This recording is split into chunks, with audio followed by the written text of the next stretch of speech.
Assalamualaikum warahmatullahi wabarakatuh. Perkenalkan, nama saya Muhammad Zaki Akbar dengan nomor NIM 221263210005 dengan jurusan Administrasi Bisnis STIA Dabiah Padang. Baiklah, di sini saya akan mempresentasikan studi kasus dari Starbucks. Sebelum melanjutkan ke studi kasus mengenai Starbucks, saya akan memperkenalkan pengertian administrasi menurut para ahli dan pengertian bisnis menurut para ahli. Yang pertama ada Dwight Waldo, 1971. Administrasi ialah suatu bentuk upaya manusia yang kooperatif yang memiliki tingkat rationality yang tinggi. Dan selanjutnya bisnis, pengertiannya menurut Alan Fuah 2004, bisnis adalah suatu kegiatan usaha individu yang terorganisasi untuk menghasilkan dana, menjual barang ataupun jasa agar mendapatkan keuntungan dalam pemenuhan kebutuhan masyarakat dan ada di dalam industri. Dan selanjutnya ada tujuan bisnis, yaitu dengan tujuan bisnis yang paling utamanya adalah untuk memperoleh laba dan keuntungan. Tujuan bisnis bisa diperoleh dengan cara memproduksi barang serta juga jasa yang diperolehkan oleh konsumen. Adapun jenisnya tujuan bisnis biasanya tetap akan berorientasi pada profit. Namun bukan berarti bisnis tidak memiliki tujuan lainnya. Berikut adalah 7 tujuan lainnya, yaitu menyediakan barang dan jasa yang dibutuhkan masyarakat. Yang kedua, meningkatkan kesejahteraan pemilik bisnis. Yang ketiga, menciptakan lapangan kerja. Dan keempat, menunjukkan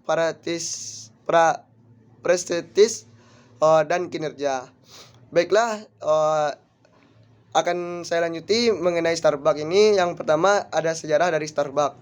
Starbucks adalah suatu jaringan kedai kopi dari Amerika Serikat yang dikenal sebagai tempat bersosialisasi terutama bagi masyarakat urban. Perusahaan ini berpusat di Seattle. Ide nama akan brand Starbucks tersebut berasal dari sebuah kata karya sastra. Salah satu pemiliknya terlebih dahulu menyukai karya sastra Moby Dick, dan di dalam karya sastra itu terdapat seorang kelas satu yang bernama Starbucks. Dari karya sastra inilah nama Starbucks diperoleh karena dapat membangkitkan romantika tentang lautan bebas dan tradisi berlayar di lautan para pedagang kopi yang terlebih dahulu. Starbucks mulai beroperasi pada tahun 1971 di pusat perdagangan Seattle dengan tujuan untuk menyediakan kopi untuk jumlah restoran dan di sekitarnya dengan berbendera Starbucks Coffee. Starbucks membuka toko pertama kali di lokasi Seattle Peaks Place, Maret, Amerika Serikat. Pada tahun 1982, Howard Schultz bergabung dengan Starbucks sebagai direktur retail dan pemasaran. Pada saat ini Starbucks semakin melengkapi diri dengan restoran dan bar espresso. Tahun berikutnya Schultz melakukan perjalanan ke Italia dan terkesan dengan kepopuleran bar espresso di Milan. Dari sinilah melihat sebagian besar pasar yang potensial dan mendapat ide untuk membangun budaya bar kopi yang sejenisnya. Pada tahun 1984, Schultz berhasil memberi dana Starbucks untuk mencoba membangun sebuah gerai yang berlokasi di belahan dari kota Stades. Ternyata percobaan ini menghasilkan hasil yang sangat memuaskan dan dijadikan sebagai dasar penjualan pemasaran dari Starbucks. Dan lanjutnya pada tahun berikutnya Starbucks memperkenalkan beberapa jenis minuman kopi. Dan tahun 1987 Starbucks dengan jumlah gerainya yang yaitu sebanyak 17 buah berpindah pada pemiliknya yang baru, yaitu Howard Schultz. Seiring dengan pergantian pemilik itu, secara otomatis pula bergantinya nama Starbucks menjadi Starbucks Corporation. Pada tahun berikutnya Starbucks semakin melebar sayap meningkatkan pelayanannya. Pada tahun 1995, Starbucks memulai merintis perluasan wilayah dan pemasaran ke seluruh dunia, antara lain yaitu ada Australia, Jepang, Cina, Thailand, Spanyol, Taiwan, Inggris Raya, Jerman dan pun dan ada juga di Indonesia.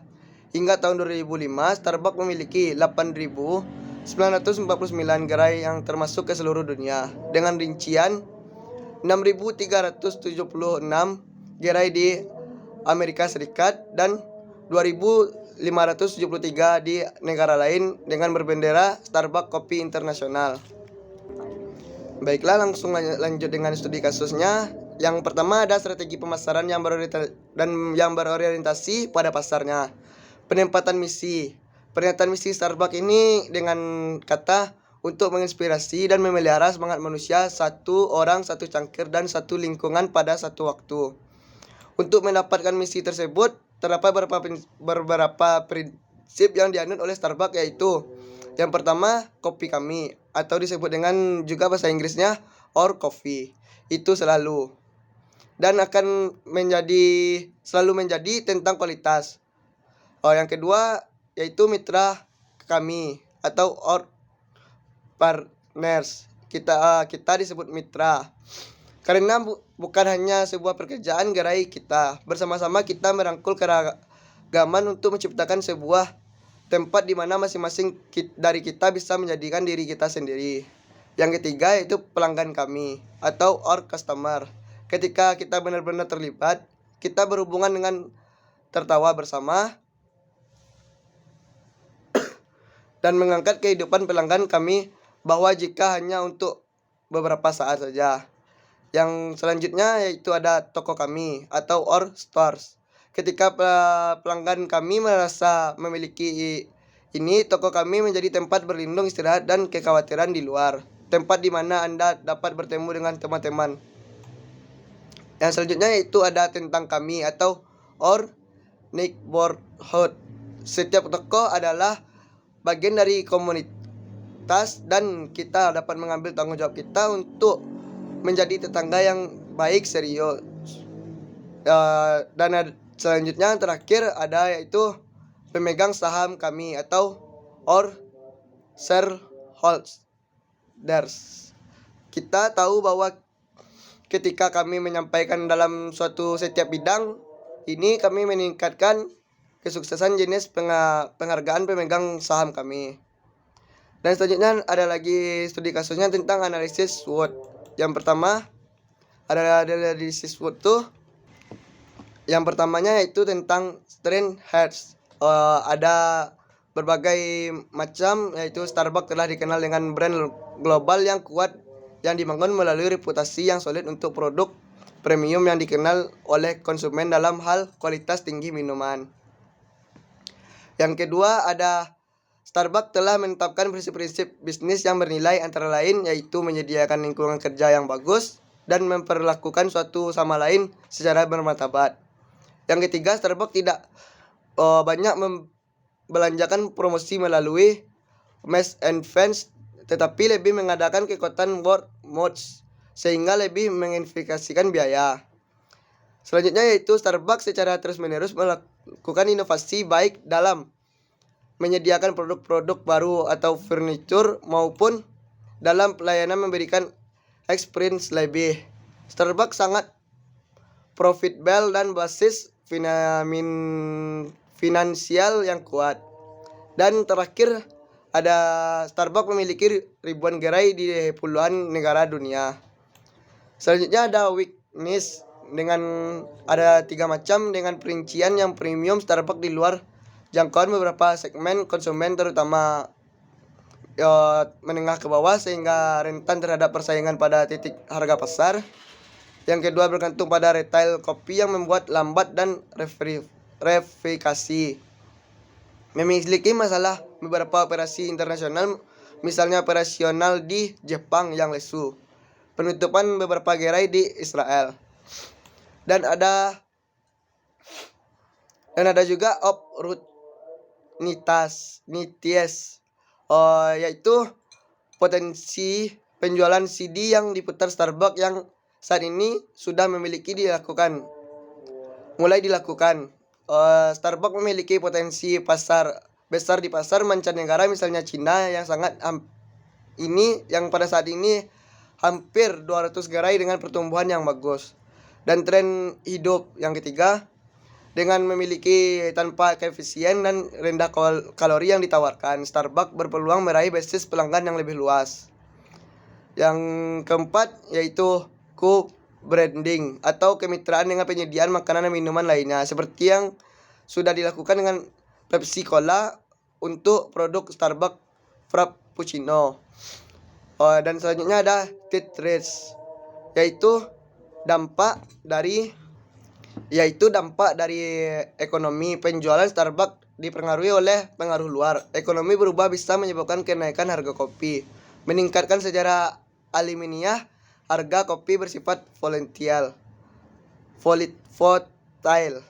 Yang kedua, ancaman kompetisi baik dari coffee shop sejenis atau restoran maupun gerai-gerai kopi lokal. Yang ketiga tentang studi kasusnya yaitu market targeting. Rata-rata konsumen Starbucks adalah konsumen kelas menengah ke atas perkotaan orang dewasa bekerja. Eksekutif muda yang sangat hangout.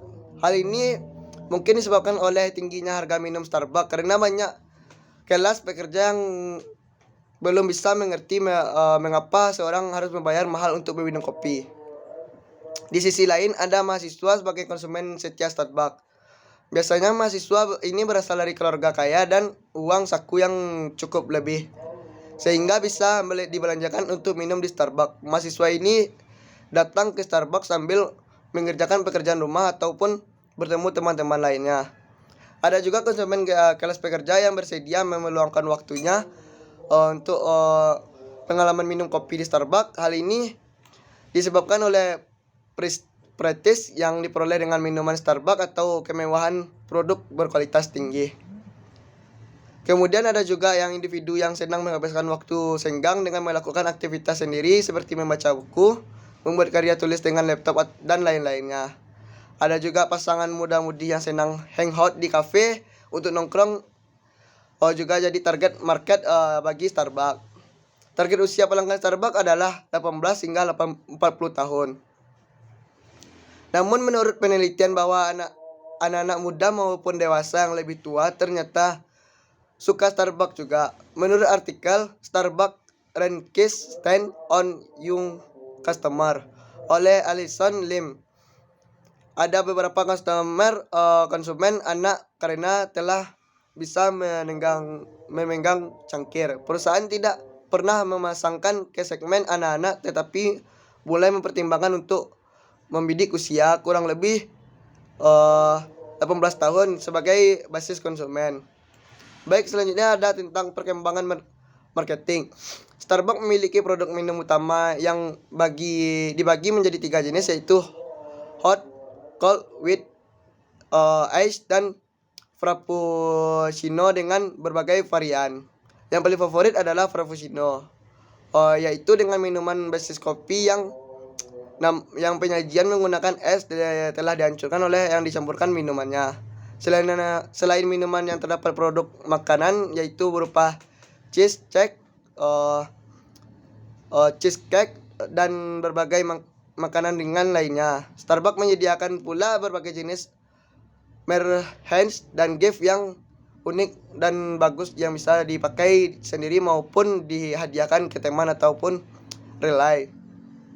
Dilihat dari produk kopinya, Starbucks Coffee menawarkan kopi kualitas terbaik di seluruh dunia. Seperti periode tertentu, Starbucks mengeluarkan produk edisi kopi unggul pilihan yang diperkenalkan kepada konsumen sebagai produk utama di seluruh kedai kopi Starbucks. Program ini dikenal dengan Starbucks Black Apron Exclusive. Kopi-kopi pilihan dari berbagai negara yang menjadi Starbucks Black Apron Exclusive, di antaranya dari Zambia, Kolombia, Brazil, dan dari Indonesia juga ada. Kopi kampung termasuk pada bulan Mei 2006, dan kopi si borong-borong pernah menjadi Starbucks Black Apron Exclusive pada tahun 2007. Starbucks Coffee memberikan experience dari kesan yang menyenangkan kepada pelanggannya. Misalnya ada fasilitas internet seperti via wifi, maka pengunjung dengan bakalan betah masing-masing bisa di dalam dunia mereka. Dan ada juga yang backlog menulis artikel dan update berbagai aktivitas browsing lainnya. Starbucks Coffee menawarkan aktivitas mengopi yang cukup berbeda dengan kafe-kafe lainnya. Citra sebagai kafe yang bergengsi yang disandang oleh Starbucks Coffee terlihat dari cara memfasilitasi para pelanggannya dengan kebutuhan yang mengarah pada kebutuhan kaum elit. Yang selanjutnya ada tentang studi kasus promotion mix dan pada model bisnis Starbucks. Yang pertama ada advertising. Starbucks tidak banyak melanjakan dananya untuk advertising. Starbucks melakukan periklanan melalui cup by cup dengan memberikan kepuasan dan pengalaman yang tak terlupakan bagi konsumennya. Yang kedua ada personal selling. Starbucks telah berhasil mengantarkan kepemimpinannya sebagai penyedia kasus kopi pilihan melalui tour dengan pemimpinan pasar di bidang produk lain. Selanjutnya ada sales promotion. Agar dapat bertahan hidup dalam persaingan ketat dengan nama-nama global seperti McD, McDonald, Nestle yang distribusikan kopinya melalui supermarket. Starbucks juga memulai menjual kopi di supermarket. Kopi Starbucks dijual juga di supermarket dengan fitur khas yang itu dengan kesan elegan, posisi strategi di dekat gang grosir dan kualitas premium yang sama dengan yang dijual di toko sendiri. Baiklah, sekian dari presentasi dari saya. Apabila ada kesalahan mohon dimaafkan. Wabillahi taufiq wal hidayah. Wassalamualaikum warahmatullahi wabarakatuh.